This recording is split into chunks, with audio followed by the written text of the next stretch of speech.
course. I don't think any American, left, right, straight, gay, believer, atheist, believes that less diversity, less voices, more intolerance is better.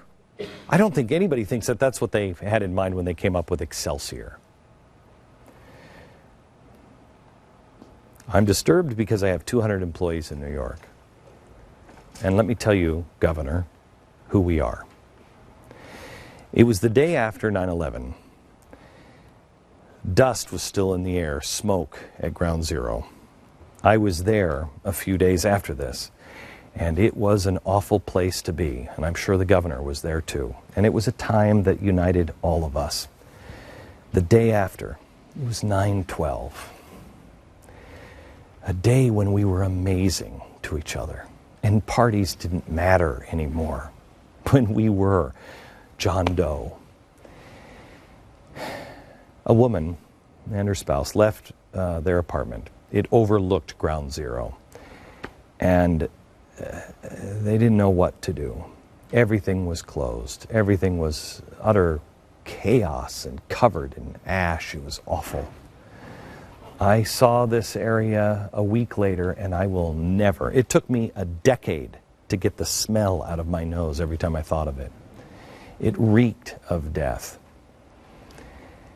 So here these two are. They're walking down the street, and they go into a restaurant, and they're sitting in this restaurant, and they look out the window, and they see this woman covered in ash, and she is distraught and disoriented, and she's talking to herself, and she has wrapped this flag around her like a shawl. And they see her coming, and they immediately get up and leave the restaurant and say, "We'll be right back." And they go out and they comfort this woman.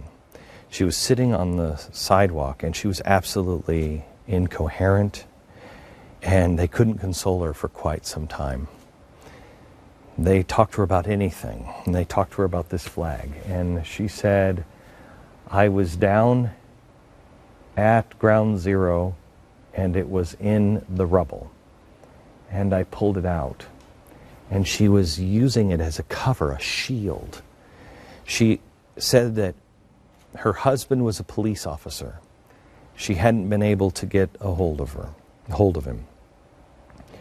And she was going down to see if she could find him. She walked across the bridge.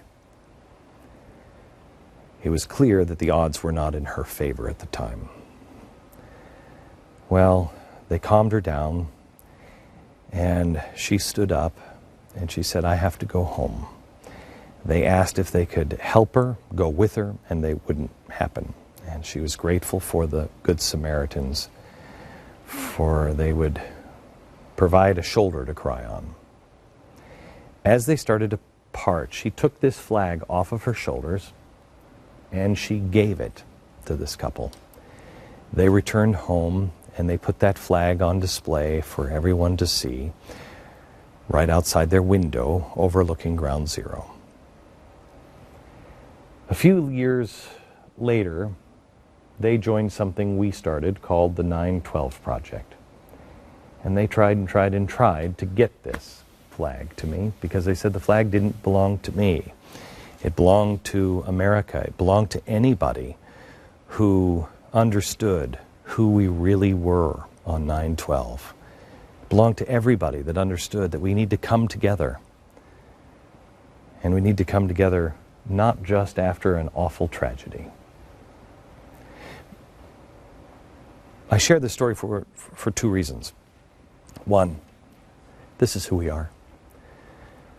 We're people that live side by side, and we help each other when we're in trouble. We don't wait for FEMA, and we don't wait for the Republicans or the Democrats. We just do it because it's right. But the other reason I wanted to share this is the one detail of the story that I left out. The members of the 9/12 Project, that couple that was looking for a flag, two conservatives. They are strong on the Constitution and the right to life and everything else. But they're also two lesbians, two women, conservatives, members of this audience who live in New York. Yesterday, I thought about this flag. As I thought about the governor's statements, I thought, boy, Governor, do you believe they have a place in your state?